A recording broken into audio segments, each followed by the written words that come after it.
Welcome to the Business Law, Estate Planning, and Estates podcast. Hello and welcome to the Business Law, Estate Planning, and Estates podcast with attorney Thomas LaPorte.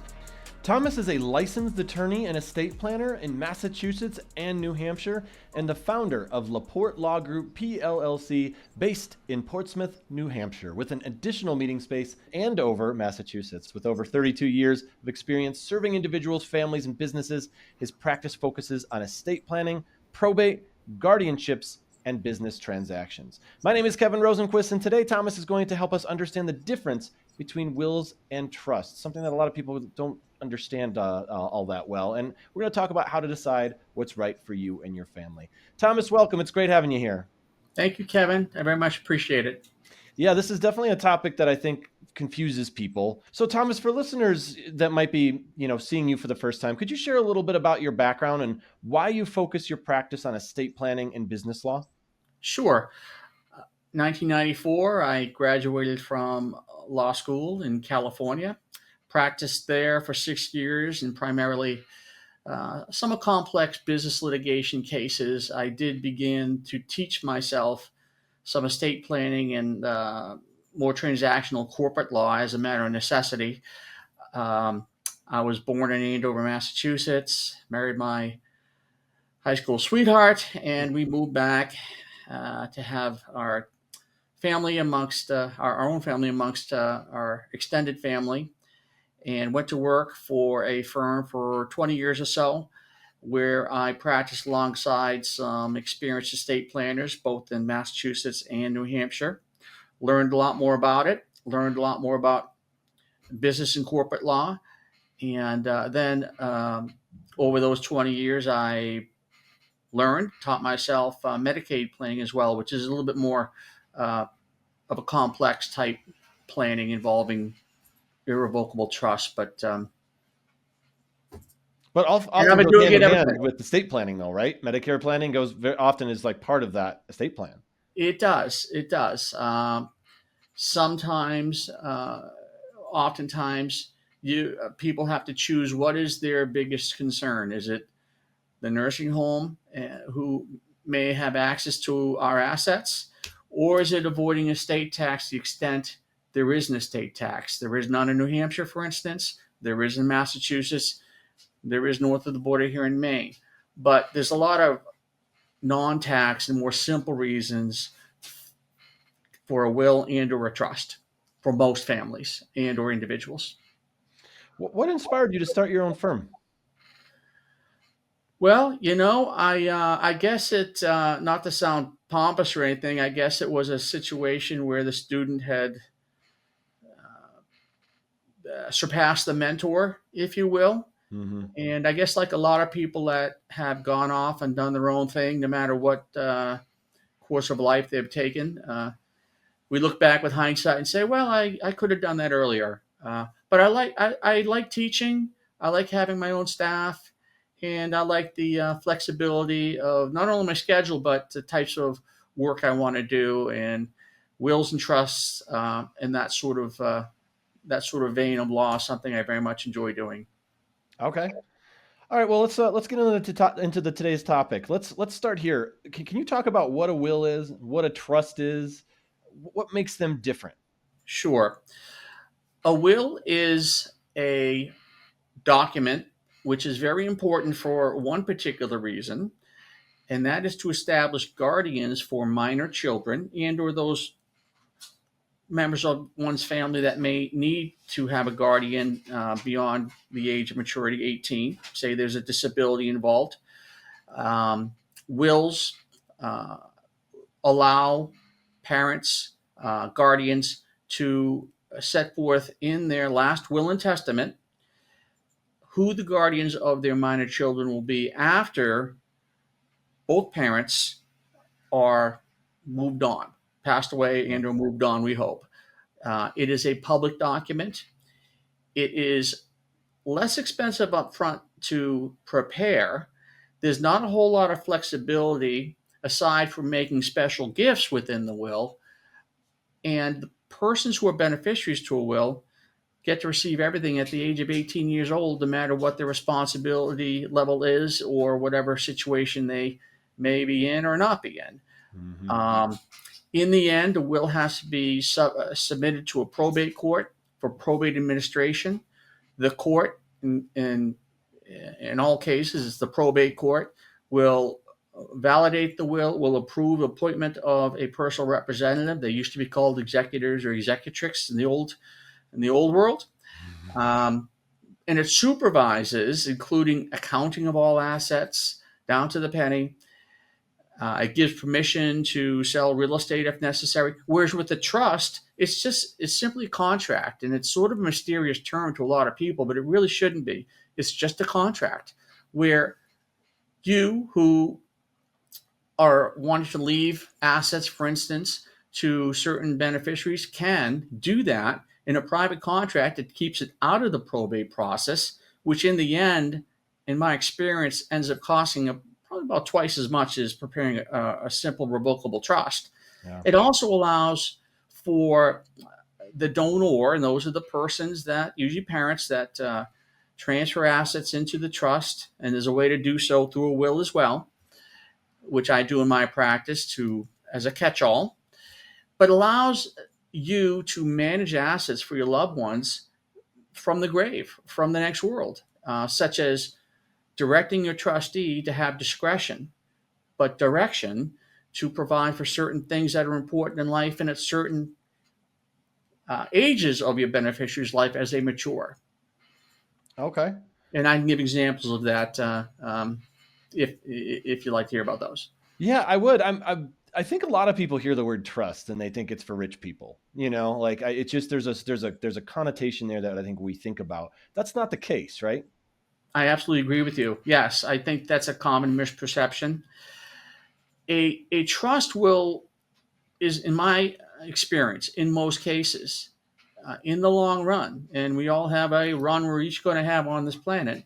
In the long run, is less expensive. It allows much more flexibility.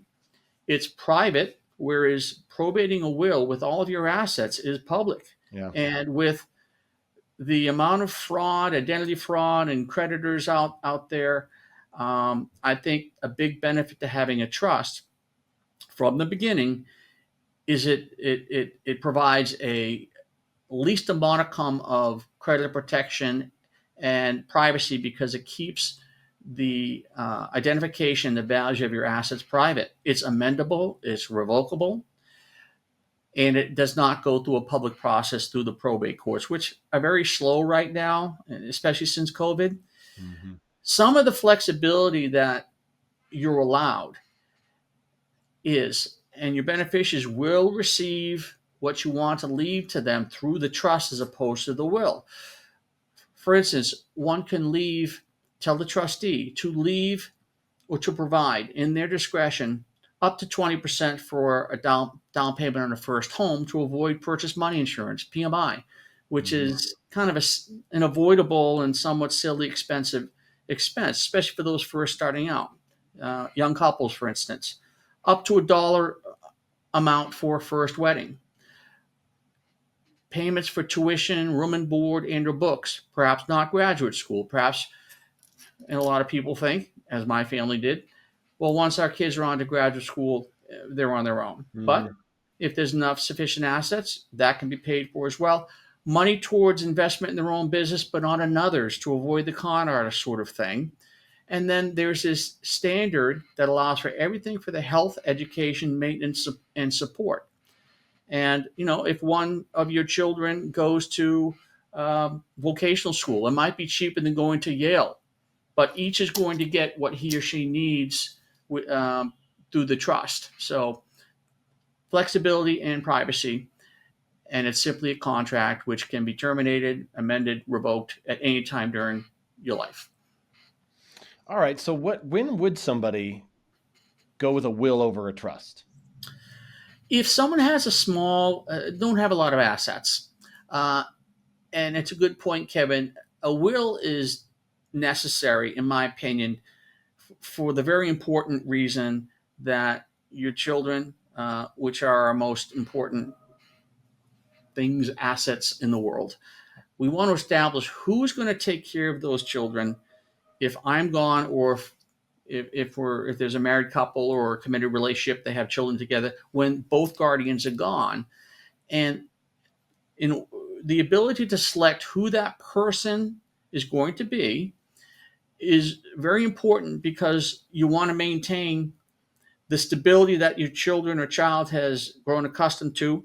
One, for instance, who is close to where the school district is, close to where the children's friends are, and ties to the community. It's very important for the development of a minor child to preserve all those things. And you know that the person you choose is going to love them and care for them in a way that similar to what you have done. Right. So that is a real reason, and it's particularly important when it's particularly appropriate when there's a small estate. You don't have a lot of assets yet. You can always do a trust later.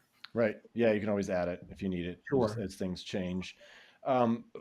Do both a will and a trust protect you from having to go through probate later? The will does not. The Okay. trust minimizes the probate, because most of the assets you're going to have, except perhaps, and I say to my clients, keep the checking account out of the trust, to pay the household utility bills.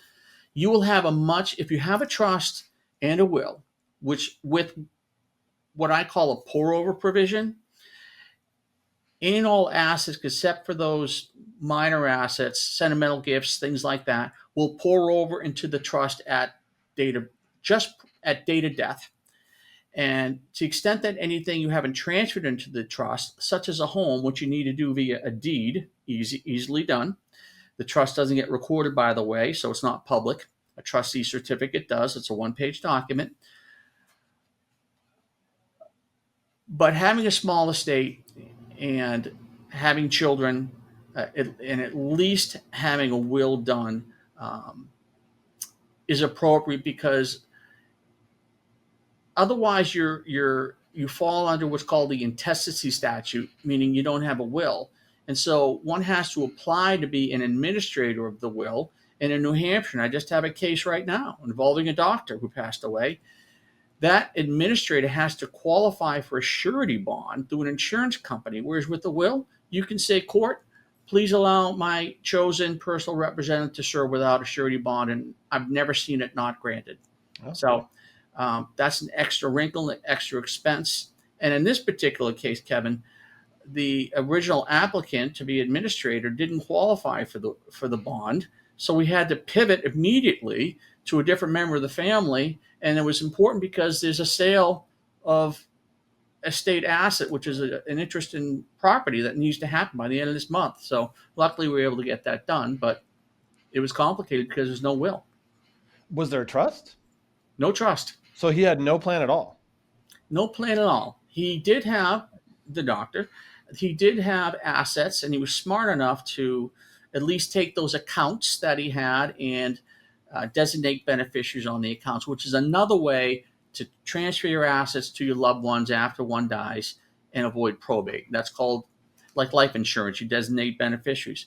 That's a contract asset, not a trust asset, not a probate asset, but a contract asset. He had done that. So that was good.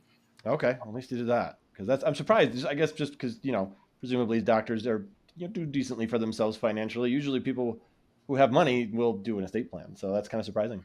Yeah, with all due respect to doctors, and some of them are they are so busy, and they're good at what they do.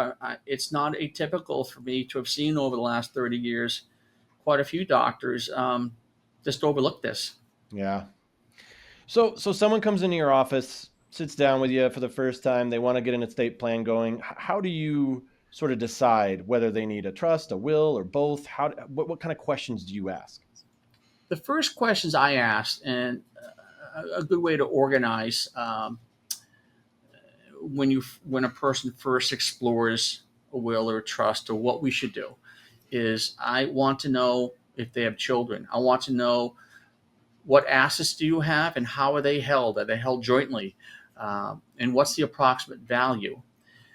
After that is provided to me, I have, and more since COVID, it's done via web conference, but they either come to my office and we have a meeting where I discuss what their options are depending on what they have as far as children or beneficiaries and assets. And then I provide them the options, and I quote, what I do is I quote a flat fee. I many times don't charge for that initial meeting. It's been my experience, just my experience, speaking for my, uh, that about 90% of the people I meet with come back, and then we just agree on a flat fee. So there's no uncertainty, there's no blank check, and we get the plan done. Along the way, we review it and make sure it's correct, make revisions, and that sort of thing. How often do you recommend people take a look at their plan? I would say 5 years, for instance. Okay. I've heard 2, but I think 5 years is sufficient. One of the things that's in flux at all times are the federal estate tax laws. So those that have accumulated assets, we all, most of us work hard through life, and we'll accumulate certain assets, and the values of those go up, like equity in our homes, which has been amazing since the late 90s. So Yeah. I'd say about every 5 years or so, because that seems to be the interval when certain, they're called exemption amounts, change. And that's federal law, but it affects all of us if we have more than a small amount of assets. I assume big life changes, having kids, getting married, all that kind of stuff is a good time as well to, bigger events that happen in your life might be a good time to revisit your plan. Are there other things, other life events that maybe people don't think about that they should go back and take a look at their plan? Excellent question. I'm glad you asked that. Yes. When one has a child. So I heard someone say the 4Ds in the context of some other business in a group that I participate in. So when there are diapers around, one really ought to think about at least getting a will in place. Divorce, another D word. Sometimes one of the parents is the bad actor. Maybe there's an addiction involved. Maybe there's abuse involved. Yeah. Well, if the person who is the custodial parent and has physical custody of the children, he or she passes away, well, the remaining X is still a parent of the children. He or she is going to manage whatever monies or assets those young minor children receive.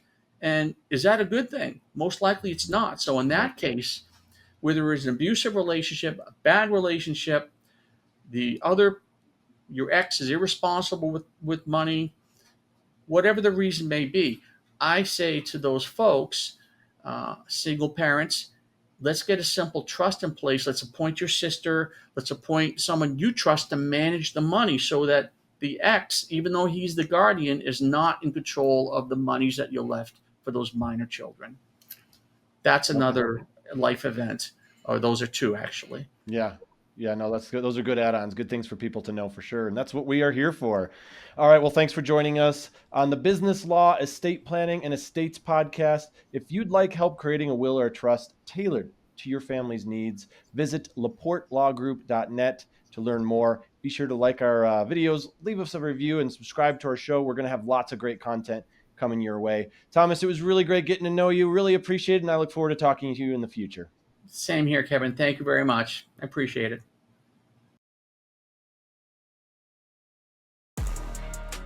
Thanks for watching. Be sure to hit that like and subscribe button and leave us a review in the comments.